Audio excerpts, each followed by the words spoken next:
지금 우리의 삶이 정말 빠른 속도로 변해가고 있는 게 느껴지시죠? 지금 특별히 우리나라의 상황이 굉장히 빠르게 하루가 다르게 변해가고 있습니다.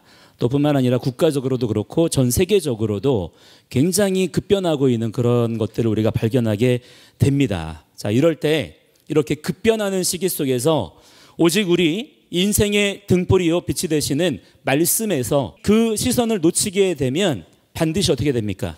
미혹을 당하게 되고요. 또 길을 잃어버리게 되고요. 우리의 인생 전체를 원수들에게 빼앗겨 버리게 됩니다. 우리의 인생을 지키는 자들이 되어야 될 줄 믿습니다. 그렇기 때문에 우리가 지금 이 시대 가운데, 이 시기 가운데에 지금 수많은 계속 반복되어지는 패배의 경험들을 통해서 우리가 많이 약해져 있을 수 있고 또 우리가 많이 다운되어 있을 수 있지만 그러나 우리가 영적 긴장감을 늦추지 말아야 될 줄 믿습니다. 더욱 오히려 힘을 내야 됩니다.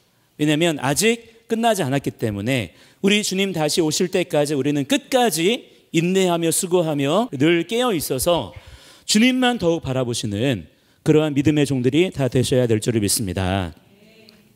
오늘 아침에 하나님께서 저에게 일어나자마자 이 요한계시록의 말씀을 읽게 하셨어요. 생각나게 하시고 요한계시록의 말씀을 읽어야 되겠다라는 마음을 주셔서 이제 아침부터 계속해가지고 요한계시록의 말씀을 쭉 읽어왔습니다.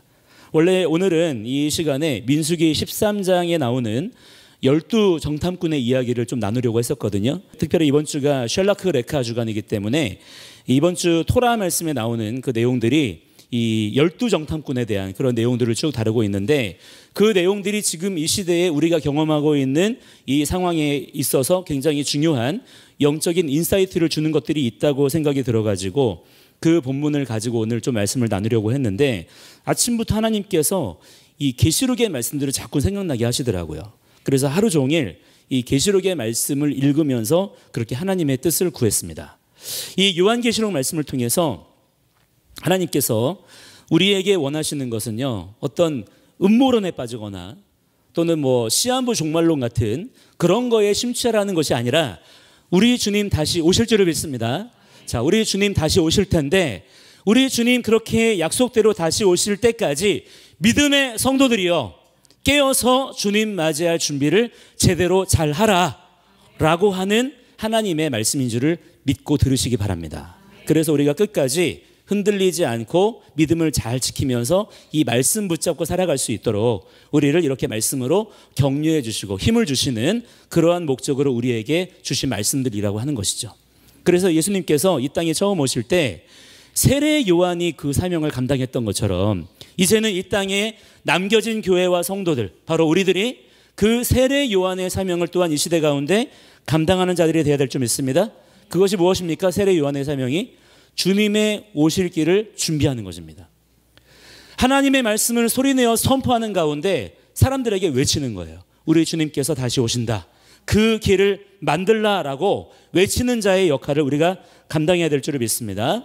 그 사명을 지금 우리가 맡았다라고 하는 거예요.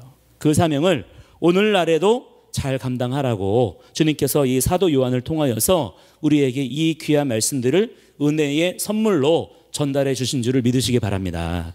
자, 특별히 우리가 오늘 읽은 이 계시록 13장에는 두 짐승에 대한 이야기가 나오는 것을 볼 수 있고요.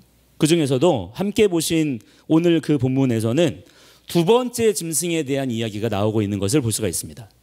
자, 먼저는 13장 1절부터는 첫째 짐승에 대한 이야기가 쭉 나오거든요. 그런데 이 첫째 짐승과 달리 두 번째 나온 짐승은 바다가 아닌 땅에서 올라왔다고 그랬습니다. 그런데 이 짐승에 대한 묘사를 우리가 지금 주의 깊게 눈여겨서 잘 살펴볼 필요가 있다고 하는 거예요. 왜냐하면 이 짐승의 모양이 마치 어린 양과 같았다라고 했기 때문입니다. 자, 이것이 우리 성도들에게는 아주 중요하고 민감한 그런 표현이 되는 거예요. 요한계시록 말씀에서 하나님은 우리 주 예수 그리스도를 어린 양의 모습으로 보여주셨거든요. 그리고 구약에서부터 이미 여러 차례로 어린 양의 이미지를 통해서 성경은 메시아를 나타내는 그러한 말씀들을 해오셨기 때문에, 그런데 오늘 나오는 이 짐승이 바로 그 예수 그리스도의 형상, 메시아와 같은 모습으로 나타났다는 것입니다. 그 모습 때문에 많은 사람들이 현혹이 되고 미혹이 되었다는 거예요. 그러나 예수 그리스도를 진정한 나의 주님으로 믿고 또한 나의 선한 목자로서 알고 따르는 자들이라 그러면 요한복음 10장에 나오는 것처럼 진짜 양들은 목자의 음성을 아는 자들인 줄을 믿습니다. 그렇기 때문에 아무리 그럴듯하게 겉으로는 똑같이 어린 양의 모습을 하고 있다 그래도 그 짐승이 우리 주님인지 아닌지에 대해서 우리가 알 수 있어요, 없어요? 진실한 성도들은 알 수 있다라고 하는 거예요. 아무리 다른 사람이 저인 것처럼 변장을 한다 그래도 제 자녀들이 저를 알아보겠습니까? 몰라보겠습니까? 저를 알아보는 거예요. 아버지의 음성을 아는 것이죠.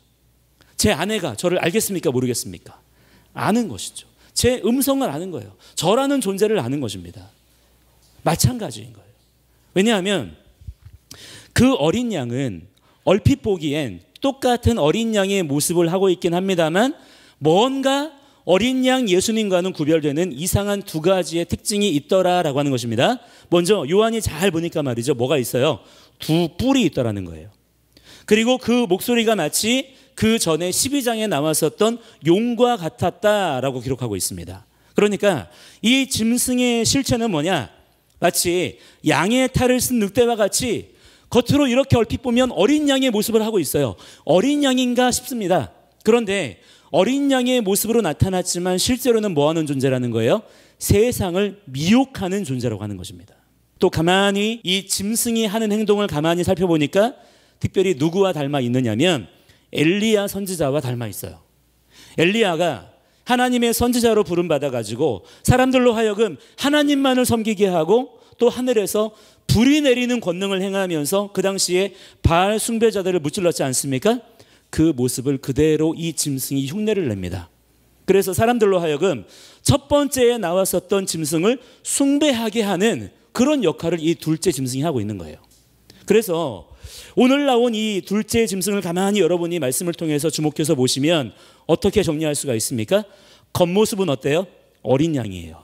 마치 메시아와 같은 그런 모습을 하고 있는 것입니다. 그런데 말하는 것을 들어보면 사탄의 메시지예요. 용과 같은 말들을 하는 것입니다.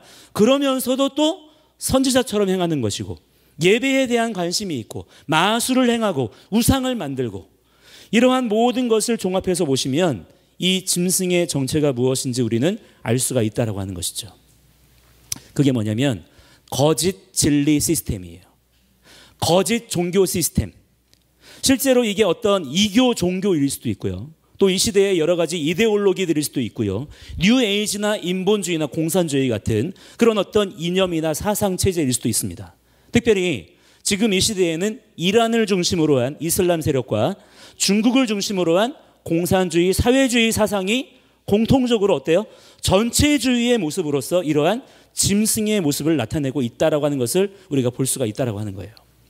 그러니까 사탄은 마지막 때에 실제적으로, 자 이게 중요합니다.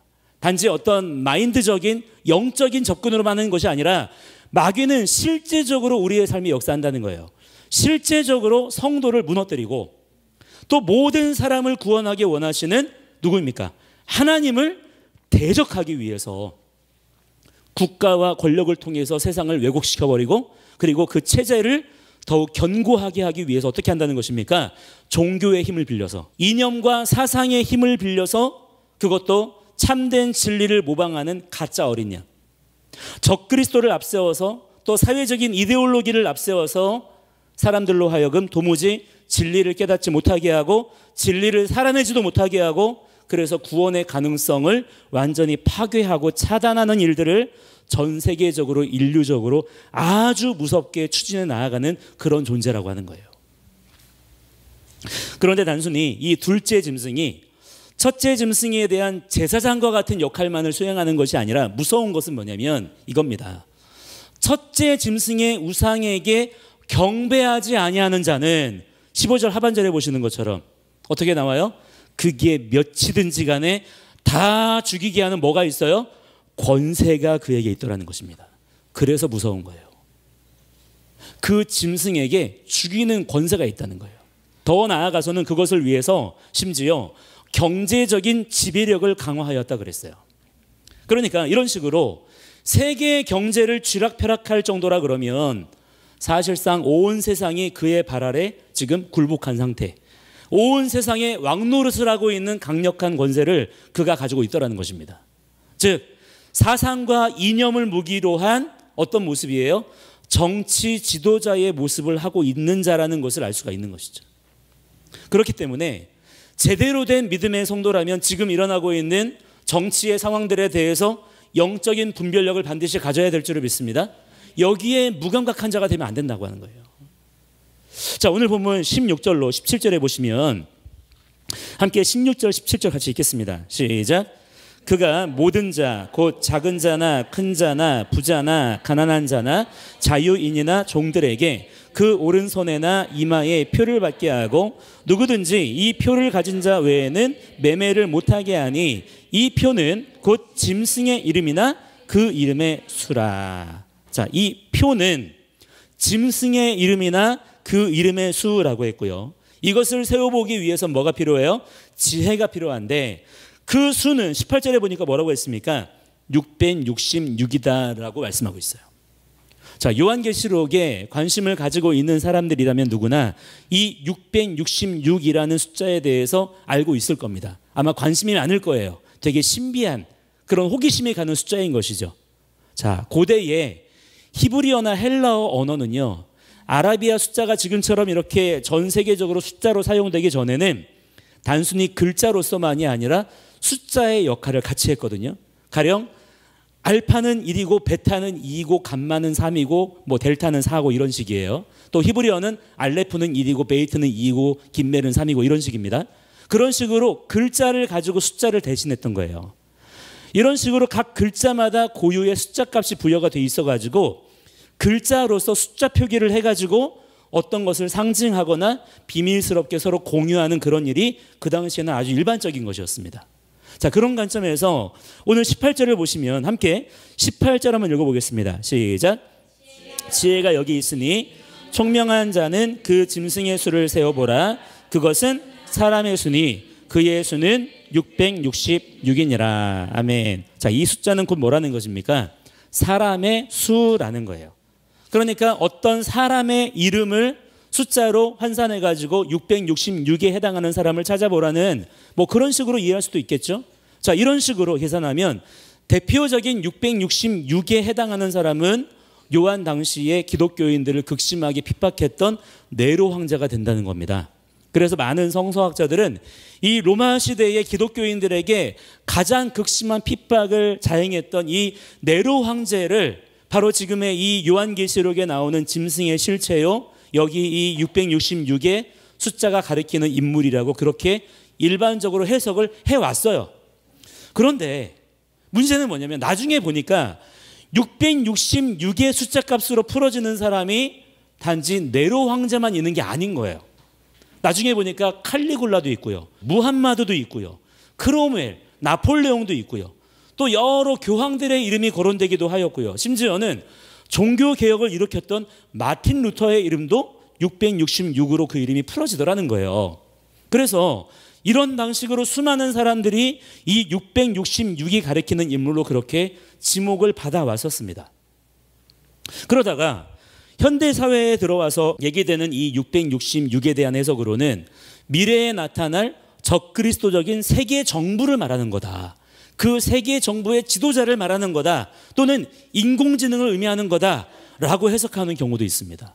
그리고 또 한참 논란이 되었던 것 중에 하나는 오른손이나 이마에 표를 받게 하는 인간의 그 사람의 개인정보가 담겨있는 베리피케이션 칩, 베리칩을 의미한다고 보기도 했었어요. 심지어 예전에 우리가 코로나 팬데믹 때는 코로나 백신 속에다가 그 베리칩을 심어가지고 인체에 삽입하려 한다는 그런 음모론까지도 있었습니다. 자, 여러분은 그러면 이 중에서 뭐가 더 맞는 것 같으십니까? 단순히 이 말씀을 그 옛날에 있었던 사도 요한 당시에 네로 황제만을 지칭하는 것이라고 믿어지십니까? 아니면 그 외에 다른 어떤 다른 인물들입니까? 아니면 뭐 유럽연합이나 세계통합정부나 중국이나 다른 어떤 기관을 말하는 것입니까? 베리칩을 심어서 세계를 다스리려는 그런 존재들입니까? 자, 과연 성경이 이런 문제들에 대해서 우리에게 어떤 지금 퀴즈를 내고 있는 것일까요? 이걸 알아맞추면 시대를 잘 분별하는 것이고, 잘 모르면 마지막 때에 깨어 있을 수가 없는 것이고, 그런 것일까요? 저는 이 점에 대해서 이거는 이것이다 혹은 누구다라고 지금 말하고 싶지는 않고요. 또 그런 식의 내용들이 우리의 어떤 호기심을 얼마간 자극할 수 있을지는 모르겠지만, 우리가 실제로 마지막 때를 지금 준비하며 살아가는 데 있어서는 아무런 어떤 도움이 된다기보다는 오히려 우리의 영적인 집중력을 흐트러뜨리는 역할을 한다라고 생각을 합니다. 그거에 너무 심취하느라 정작 하나님 말씀대로 살아가려고 하는 에너지를 빼앗기게 된다라고 하는 것이죠. 요한계시록 13장은요, 우리의 어떤 호기심을 위한 말씀이 아니에요. 우리에게 믿음의 도전과 소망과 능력을 주는 말씀입니다. 적그리스도적인 권력이 나타나고 또한 권력을 우상화하는 데에 동조하지 않으면 당장 먹고 사는 문제로 핍박하는 그러한 도무지 피할 수 없는 절체절명의 위기의 상황 속에서도 우리 그리스도인들이 어떻게 그렇다면 그때에도 대응해야 될 것인가, 어떻게 우리의 믿음을 지키며 살아가야 될 것인가 하는 질문을 던지고 있는 것이 논점인 것이지, 666의 정체가 뭐고 이마와 오른손에 받을 표가 뭐냐 하는 그런 식의 어떤 단편적인 정보 가지고 우리가 마지막 때를 분별할 수 있고 깨어 있을 수 있는 것이 아니다라고 하는 거예요. 다시 말해서 요한계시록 13장의 이 말씀은요, 환난 때에 신앙에 대한 질문을 우리에게 지금 던지고 있는 거예요. 짐승에게 굴복하고 짐승을 심처럼 섬기면서 편안한 삶을 살 것이냐, 아니면 그 어떠한 상황 속에서라도 우리 주 하나님만 믿고 섬기면서 짐승의 표를 받지 않을 것인가 하는 것에 대한 영적 도전을 우리에게 주고 있는 것입니다. 자, 여러분, 사람들이 언제 가장 약해집니까? 무엇에 가장 우리가 쉽게 약점이 노출되나요? 지금 오늘 본문에 나오는 둘째 짐승이 노리는 것처럼 사람들은 경제 문제에 약하고요, 사회적으로 고립되는 것을 못 견디는 거예요. 그래서 짐승의 표를 받는 겁니다. 짐승의 표를 받으면 어떤 이점이 있어요? 편리하고요, 잘 살게 되고요, 왕따 당하지도 않게 되기 때문이에요. 그러나 짐승의 표를 받지 않으면요, 가난해지고요, 죽임을 당할 수 있고요, 세상에서 소외당하게 될 건데, 그럴 때 사람들은 마음이 약해지고 믿음이 약해져서 자기의 신앙조차도 버리게 된다라고 하는 거예요. 어쩌면 우리에게는 지금 우리나라의 상황이 꼭 이와 같지 않습니까? 지금처럼 이렇게 전체주의의 그늘이 강하게 우리나라 가운데 드리워져 있고요, 온갖 지원금과 혜택들을 통해서 사람들을 현혹시키고, 이대로 그냥 우리나라가 이렇게 가다가는 우리나라는 국가가 모든 국민들을 먹여 살리게 될 겁니다. 여러분, 이게 좋은 것 같으십니까? 이걸 다른 말로 하면 배급사회가 된다 이 말이에요. 그러면서 배급사회가 되면 어떻게 되겠습니까? 국가의 권력이 점점 강해집니다. 국가가 통제하고 검열하고 관리하고 하는 것들이 점점 강해지는 것이죠. 그래서 점점 더 우리의 자유, 즉 우리의 선택권을 제한받게 되고 줄어들게 될 것이고요, 정부 통제하에 획일적인 삶을 강요받게 됩니다. 그런데도 사람들이 거기에 동조할 수밖에 없어요. 거기에 무감각하거나 저항하지 않게 됩니다. 왜 그럴까요? 국가가 각 개인의 생명줄을 주고 있기 때문이에요.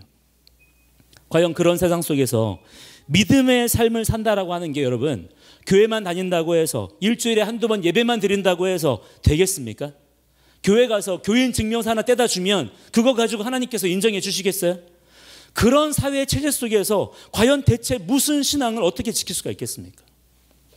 그러나 어린 양의 생명책에 그 이름이 기록된 진정한 성도들, 오늘 이 하루의 삶을 주님의 음성을 들으면서 한 걸음 한 걸음 말씀 붙잡고 성령의 인도하심을 따라서 그렇게 살아가는 성도들은 이 세상에서 당하는 그러한 통제, 불이익, 소외감 따위의 믿음이 흔들리지 않는다는 거예요.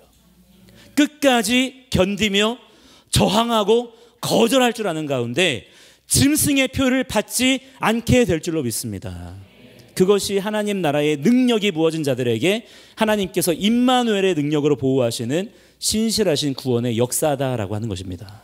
여러분, 666이 뭐냐 하는 것에 대해서 너무 그것을 어떤 인물이나 대상으로 특정하기 위해서 집착하지 마시기를 바랍니다. 그것이 하등의 어떠한 영적인 유익이 되지 않아요. 물론 궁금할 수는 있어요. 그런데 어떤 분들은 그냥 좀 호기심 정도가 아니라 거기에 너무 몰두하시는 분들이 계시더라고요. 거기에 심취해가지고 정상적인 믿음의 삶을 못 사는 거예요. 정작 중요한 것은 무엇입니까? 그때에 짐승의 표를 받지 않는 거예요. 짐승에게 절하지 않아야 되는 것인데 그것을 666이 뭔가에 대해서 나름대로 어떤 최신 업데이트된 정보를 내가 안다 그래서 그 지식 가지고 짐승의 표를 안 받게 되는 게 아니라 이 말입니다. 그게 안 중요하기 때문에 성경에도 따로 자세한 설명이 없는 거예요. 그게 논점이 아니기 때문에 단지 지혜를 가진 자들, 그게 누굽니까? 성경이 말씀하는 지혜는 하나입니다. 무엇입니까? 여호와를 경외하는 거예요. 여호와를 경외하는 것이 모든 지혜와 지식의 근본인 줄을 믿습니다. 하나님을 경외하면서 그리스도를 왕으로 알고 따르는 것이 세상을 분별하는 참된 지혜인 줄을 믿습니다. 그 지혜를 가지고 이 숫자를 한번 세어보라는 거예요. 그 숫자의 의미가 무엇인지를 파헤쳐보라는 게 아니고 그냥 세어보라는 거예요. 그런데 그것도 이미 다 요한이 답을 주고 있어요. 뭡니까? 666이에요. 그게 그냥 답입니다. 우리가 새로 또 세어봐야 되는 게 아니에요. 그러면 대체 이 숫자가 뭐냐? 그 답도 이미 오늘 본문 안에 나와 있습니다. 그 둘째 짐승을 상징하는 수가 666이라는 거예요. 그러니까 중요한 거는 이 숫자 가지고 우리가 어떤 수수께끼 노름에 빠질 것이 아니라 지금 요한계시록 본문에서 우리에게 말씀하시고자 하는 의도는 너무나 분명한 거예요. 이 둘째 짐승의 미혹을 대비하라는 것입니다. 그때에 말씀의 지혜를 가지고서 분별할 줄 아는 자가 되라는 거예요. 직관적으로 판단할 줄 알아야 되고 거기에 따라서 민첩하게 반응하는 자가 되라는 것입니다. 자, 이 둘째 짐승이 어떤 모양새로 나타나는지를 기억해 보시기 바랍니다. 어린 양의 모습으로 나타났다 그랬어요. 어린 양이라고 하는 것은 성경에서 메시아를 상징하는 이미지로 자주 나타납니다. 그러니까 하나님과 비슷하게 보이는 그러한 능력과 방식으로 사람들을 자기가 구원하겠다 그러면서 결국에는 그 권세들을 가지고 사람들을 지배하려고 했다 이 말이에요. 그러나 결코 그 짐승은 하나님과 같을 수가 있습니까? 없습니까? 절대로 하나님과 같을 수가 없고요. 하나님을 이길 수도 없는 거예요. 그러면 그게 바로 누구냐? 결국은 본질적으로 마귀 사탄인 것입니다. 사탄과 여기 나오는 이 두 짐승이 이루는 악의 삼위일체는 결코 성부, 성자, 성령의 삼위일체를 이길 수가 없다라는 것을 말씀을 통해서 우리에게 보여주고 계시는 거예요. 사람의 숫자라고 하는 666이라는 숫자가 아무리 노력하고 애를 써도요, 하나님의 숫자인 777과는 결코 같거나 앞설 수가 없음을 여러분 기억하시기 바랍니다. 마귀의 수는 절대로 하나님의 수와 맞설 수 없는 거예요. 그 둘째 짐승의 정체를 상징적으로 그렇게 보여준 것이 그 숫자가 가진 의미의 전부라고 하는 것입니다. 그러므로 오늘 본문 말씀에서 정말 중요한 것은요, 어떤 숫자도 아니고요, 또 무슨 어떤 칩이나 뭐 CBDC나 중국이나 AI나 그 밖에 여러 세상의 어떤 최신 정보도 아니고 이 시대에 우리 믿는 자들에게 요구되는 것은 뭐라는 것입니까? 인내와 믿음. 그리고 또 함께 뭐가 필요하다는 거예요? 지혜가 필요하다는 것입니다. 세상 지식과 학문이 그렇게 대단하다고 야단들이지만 오늘 말씀에서 보시잖아요. 그 세상 지식 가지고는 마지막 때 그 짐승의 수조차 세지를 못한다는 겁니다. 그 짐승의 정체를 파악하지 못한다는 거예요. 다 미혹을 당하게 된다는 것입니다. 그게 세상 지식의 한계예요. 그러나 그 정체를 간파할 수 있는 지혜가 이미 그리스도 예수 안에서 우리 믿음의 성도들에게는 말씀으로서 주어져 있는 줄을 여러분 믿으시기 바랍니다.